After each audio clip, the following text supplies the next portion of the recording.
Last week, we asked ourselves whether our evaluation plans and processes were racist. This week, we're going to look at what one organization is doing to reinvent evaluation with its goals of equity and justice at the center. They've invented an organizational assessment tool that challenges everything we know about evaluation, and we're going to hear about it today. Hello, everybody, and welcome back to Coffee Time with Masterminds. My name is Makeeba McCreary, and I'm the founder and principal of Blakely Consulting. Welcome to Coffee Time with Masterminds. I am Cynthia Rojas, founder and principal of To Your Growth. Welcome to Coffee Time with Masterminds. I'm Rebecca Tuttle, founder and principal of Grant Right Now and Grant Writing for Good. Over the next few weeks, we're going to be talking about program evaluation and how it might be reimagined and reinvented to advance equity. Today, we begin that conversation by looking at how one foundation is inventing a new approach to evaluation, rooted in its equity work and values.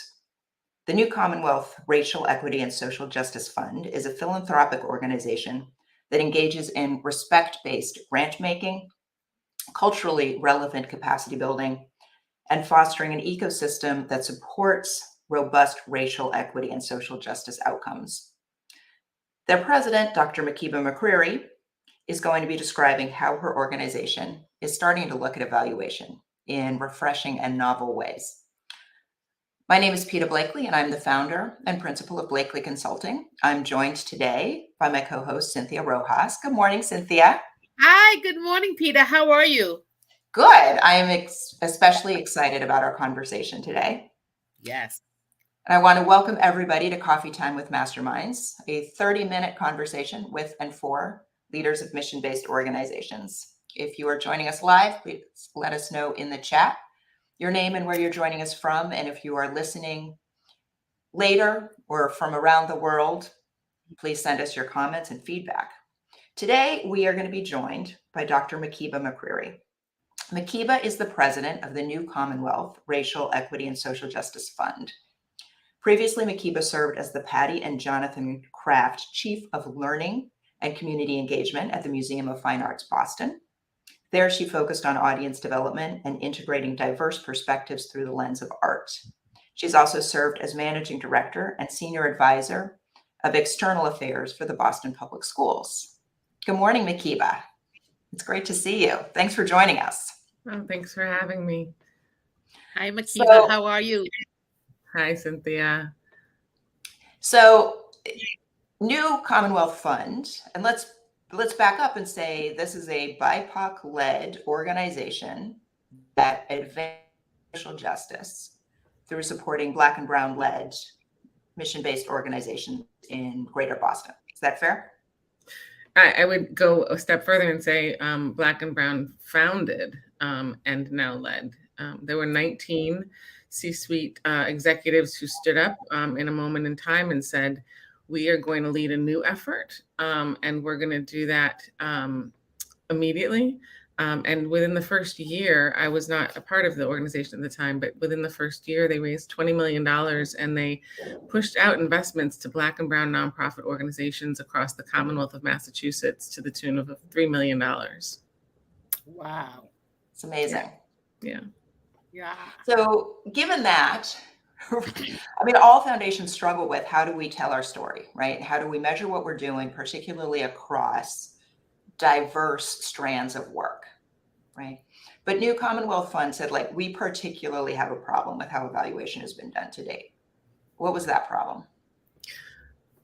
Well, you say that, foundations sort of struggle to tell their story. I actually think that they spend less time struggling to tell their story and they rely on the stories of the leaders and the organizations they're investing in to validate their grants. And so what happens is I, as the leader of that organization, am then subjected to framing my work in a way that suits that foundation, in a way that is being driven by that foundation's mission and vision, as opposed to my own.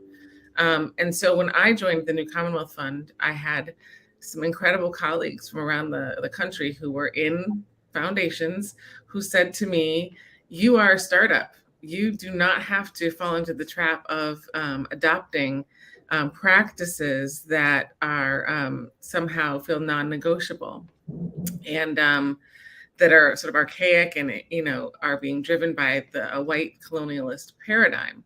And the first one, of course, that I bumped up against was evaluation. I thought, how am I gonna prove that we're dismantling systemic racism?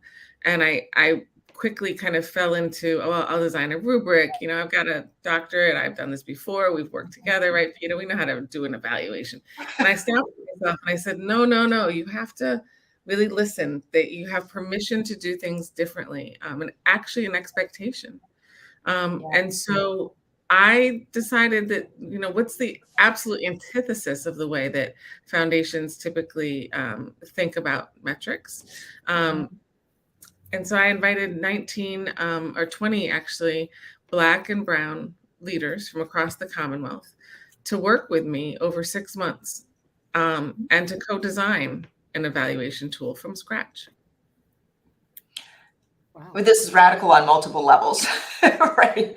I'm really interested in, and I think I want to amplify what you said about the white colonialist mindset of having the not-for-profits bear the responsibility, right, of representing what the foundation is doing. That really comes from a kind of Victorian model of charity. But it means that this organization is fundamentally imposing its will on these organizations, right? Like they're never really going to be free of what that organization does. Yeah. Well, and then you get into sort of how are you defining success, what the language you're using to define success. It has to fit into the funder's paradigm of what makes sense to them. But it could be that, an organization is defining success by the stories that are being told by the young people who are, in their organization. And those stories might be getting told through paintings or through poetry or through movement, as just one example. But if that doesn't fit into my 500-word box, on the screen, I'm in trouble. And that's not that is not trivial. Recognizing modalities like storytelling and art as being as important as writing in these very structured formats or filling out rubrics is one of the ways that evaluation can advance and be more equitable. That's right.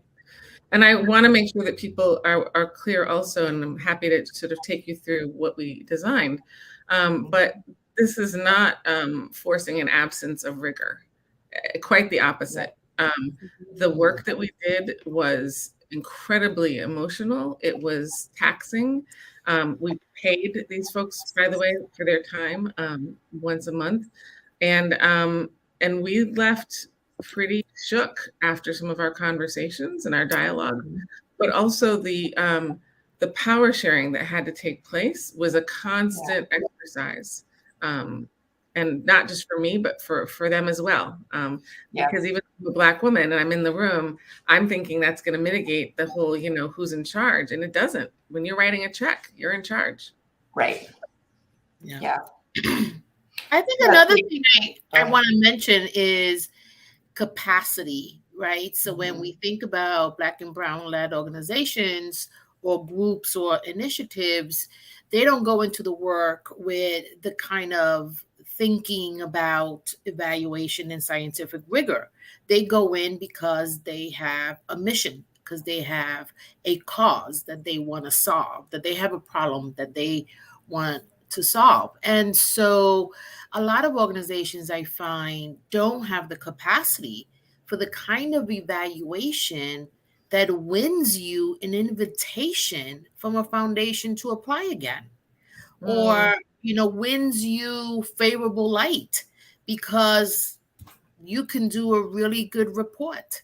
And I think that's another area that many foundations are beginning to look at. What does who can do evaluation, and do you need to hire an evaluator, or is there a way to tell your story? Yeah. another way to tell your story. I might argue that I think, white-led organizations struggle with the same thing. There's no 101 on how to run a nonprofit necessarily, unless you are really mentored tightly and closely over a period of time.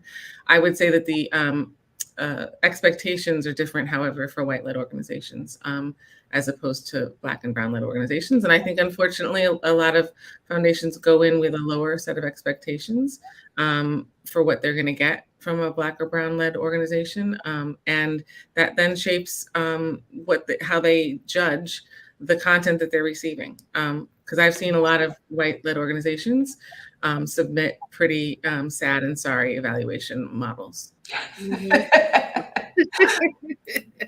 I'm sure. Yeah, and I've seen a lot of evaluation models that don't quite fit, right? Like, to your point, the organization is kind of shoving their activities and their work into a structure and a set of outcome measures that the funder has outlined, whether or not they really fit, and whether or not that's really the right way to tell their story. And I think that is problematic in a lot of ways. And one of them is that it leads to a real lack of clarity within that nonprofit about what their work is and how they're doing it and how they know they're doing a good job.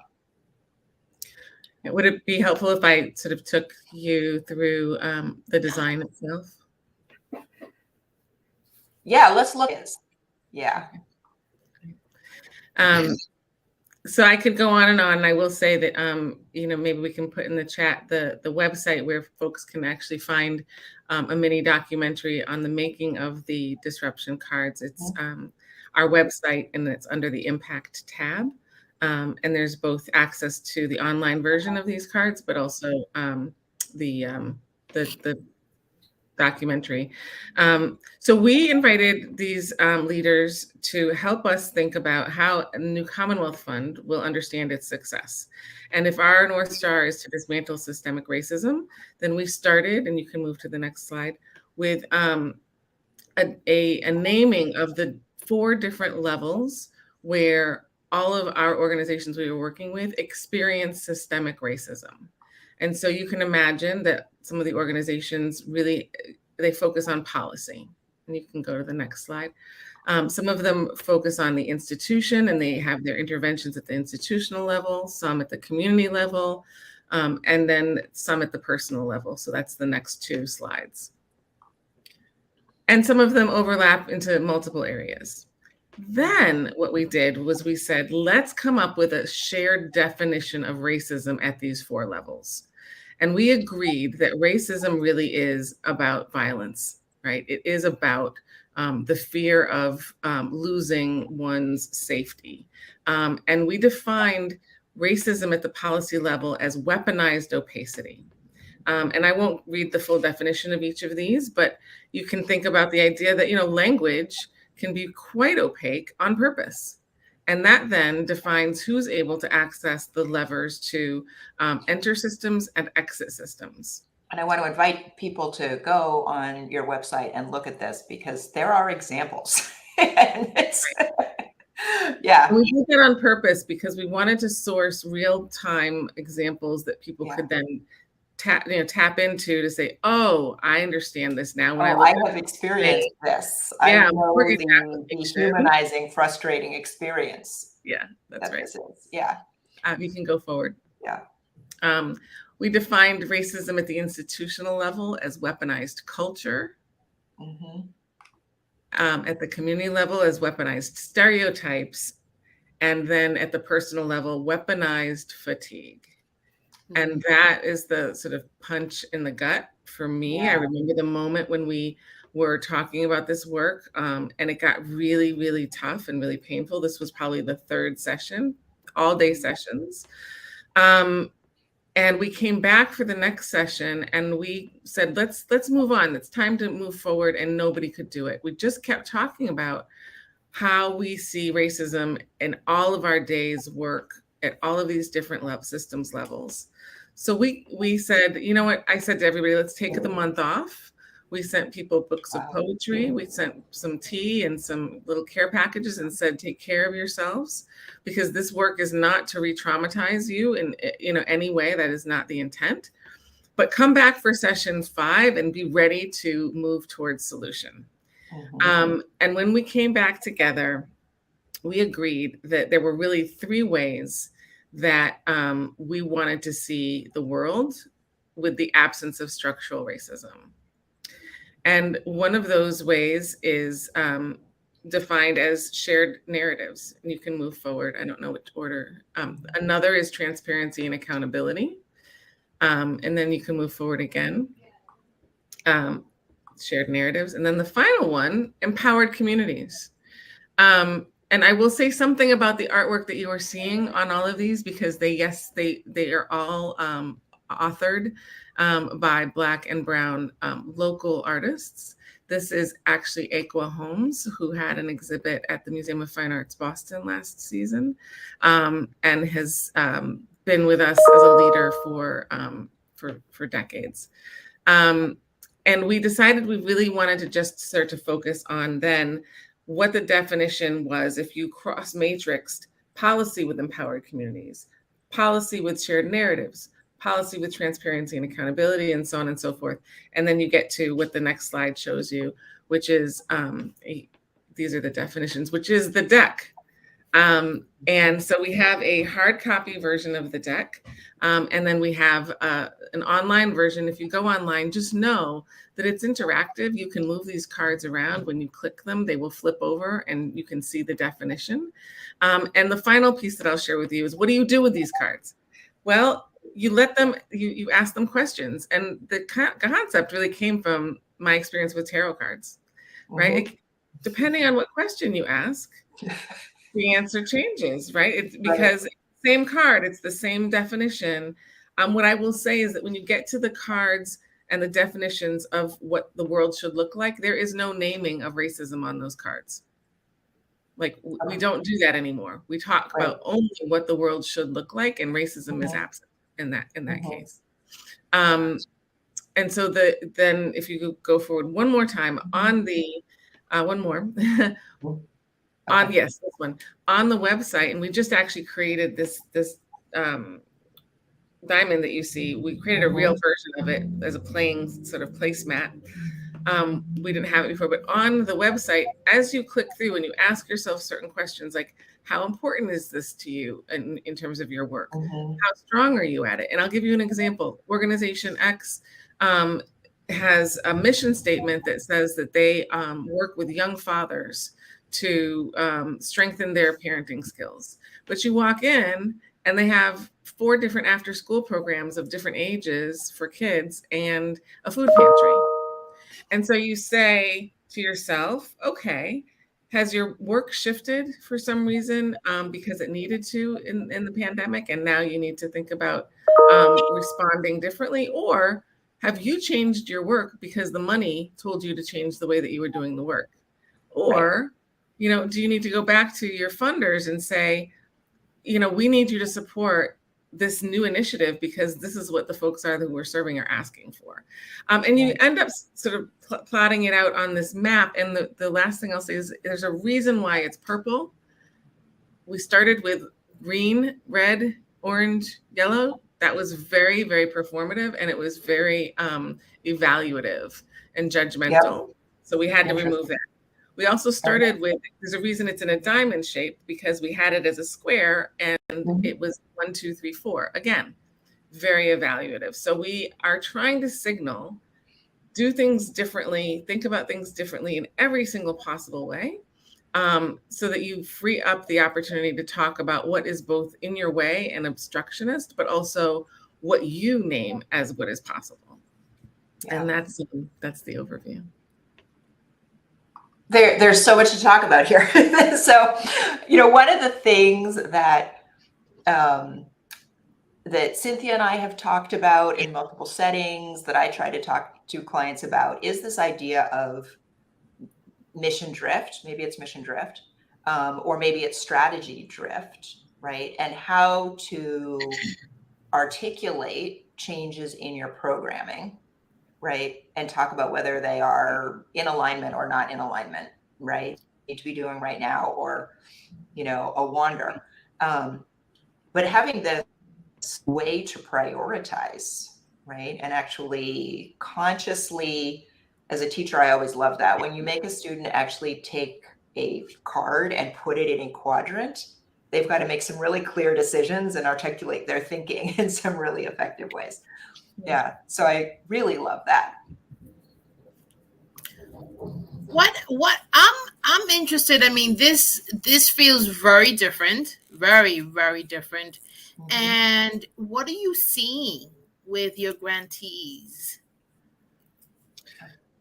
So we're seeing them, the folks who participated have, a leg up because they were deep down in the details of it all. And they have said, there's lots of ways to use this. There's one way to use it is very internal, which is to see if everybody working at the organization thinks about their work in the same way. There's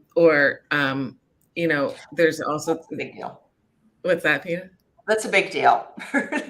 Understanding that everybody in your organization does or does not think about your work in the same way. Yeah. Right. My board did it. And there was some really great conversation that had us starting to say, okay, well, one person feels like this is a priority. Somebody else feels like this is the priority, but everybody agreed that we don't do work at the personal level and we don't really do work at the policy level. So we knew there was consensus, and then we knew where we needed to spend some time deciding, is this about a timeline trajectory? Do we get really good at this now? How do you pick and choose where your energy goes? And this, we hope, helps people make those choices as leaders. I love the idea of being able to use this with a funder after the dollars have been dispersed. And so we came to a moment in time when we were designing this where somebody said to me, Makeeba, if we end up in this part of the diamond, will we get funding? And I said, that is not what we're doing here. And I said, okay, the only way to eliminate that question is to agree that we will never use this before funding decisions have been made. Only after. And then we get to what you were talking about, Cynthia, which is the capacity that you need. If you build a deck around what your North Star is, where you'd like to be and where you'd like to show up here, then let's figure out where you are now and what the gap is. And that's the new Commonwealth Fund's responsibility to you. That's where we partner, because we should be working to get you to where you want to be 12 months from now, 24 months from now, in some very targeted way. Again, also, don't need to boil the ocean. You have permission to have some grace for your organization and say, we're not going to be excellent at everything that we say we're going to do right away. You know? And that is where I think evaluation processes and the process of grantees reporting to funders traditionally fail. It is a report that everybody assumes is tied to receiving future grants. And so the goal is to look good in whatever way the funder defined good, right? The goal is not to engage in a kind of learning exploration with your funder as your partner. Well, that's what we're here for. That's what we want to do. I mean, I have a fundamental problem with even site visits. I know that's like blasphemy, but I feel like if the whole point is to see like what the work is, then you can do that through a conversation with the leader of that organization. You don't have to go out and have them spin on their heads for 5 hours trying to show you the not doing the work while they entertain you. I think another part of evaluation, and tell me where this fits in the paradigm, is learning where you need to improve, right? So not for the funder, but really using it for organizational learning, for improving impact, for finding the gaps and the vulnerabilities. And so I wondered, how does this model help with that, and or what are your thoughts about that? And so I'm talking about true organizational learning, so not for funders. I think you hit it on the head, the idea of vulnerability. Even when nobody's watching, we're just so accustomed in our work to worry about who's watching and who's seeing what's not happening. You know, there's a reason why we used certain colors and why we again went back to the visuals, and why we have examples online that are multimedia. Like there's some documentation, but there's also some TV shows and other websites. Our effort hopefully is to keep people in a place of creativity, and a place where they feel like they can give themselves the grace to ask those questions that otherwise have them feeling very fragile. I love that. Yeah, I love that. And what are you, you've made this product available, right? Everybody can go on your website and play with the online tool. What are you hoping will be the impact of this in the wider environment? Sure. So two things. One is that we are building accountability metrics for a new Commonwealth Fund internally that push against these concepts. We are designing KPIs against empowered communities, shared narratives, and transparency and accountability.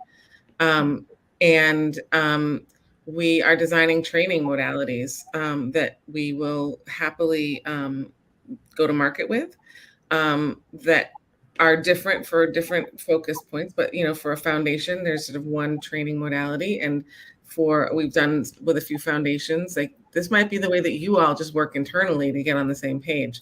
There's another conversation we're having shortly with a set of advisors to say to them, you've said to us that you want your families who you're managing their money to get more comfortable with the idea of racial justice and inequity. They want to fund in those spaces, but they don't feel well versed in even having the conversation. Here's a way to open up that conversation. And then for our organizations, saying to them, we can use these with a lot of rigor, or we can use these as a way to just give yourself time to open up and think about what's possible. And if you were talking to a leader of another philanthropic organization that said, we realize we're doing this wrong and we need to start fresh, what piece of advice would you give them to get started? I think it's really important not to underestimate how strong structures are. And a great example of that is, in 2020, $200 billion were pledged just to nonprofit organizations in the wake of Mr. Floyd's murder. And this is not, Bank of America supporting Black and brown entrepreneurs. That number is not included in that as an example. This is just the nonprofit sector, and only 500 million has been accounted for. Maybe more has happened, but that's what we can track, right? And so I would posit that the reason that is because everybody was very well intentioned. $200 billion was real money. It was a real commitment, but nobody went back and changed the infrastructure and their guardrails around how those dollars leave the institution. And so it got stuck. And so my advice would be, do not underestimate how hard you have worked to calcify the structures that are already in place, and take the time to deconstruct those and be willing to say, what does my world look like in the absence of these structures? Yeah. Am I comfortable with that? Or is that frightening and it maybe is a little bit too threatening? Because that's where the conversation has to start. And I didn't come to this work with any of that baggage. So I have the privilege of, not having to deconstruct anything other than my own, ways of being that frankly have been very well trained also. Yeah. Right. I mean, when you think about how deeply ingrained racism is in everything, right? In the what we think is true and not true, what is important and not important, all of the structures that are in place in all of the organizing bodies, right? Everything that we think about what is rigorous or what is being responsible, right? And then how that is baked into our accounting systems and our oversight systems, right? Potentially terrifying to say we're going to rebuild those systems without these basic tenets, right? Yeah. Scary. It's very scary. Yeah. Yeah, we've been doing a lot of talking about, where would you start this work, inside your organization or outside? And I think what we're uncovering is there is no simple answer to that, because it's just so complicated, right? And so ubiquitous. Makeeba, do you have any final thoughts that you want to leave us with today? Well, I would love to make sure that the audience knows that this is really hard. That, I mean, I fly through slides and talk about how, simple it is. But I would say that, it really is hard work. And it really did take 20 of us 6 months, 12 hours times 6, what's that, 60 hours plus, Yeah. to go to battle with Mm-hmm. what we thought was true. Yeah. Well, thank you so much for sharing. Thank you so much. Have a great weekend, everyone.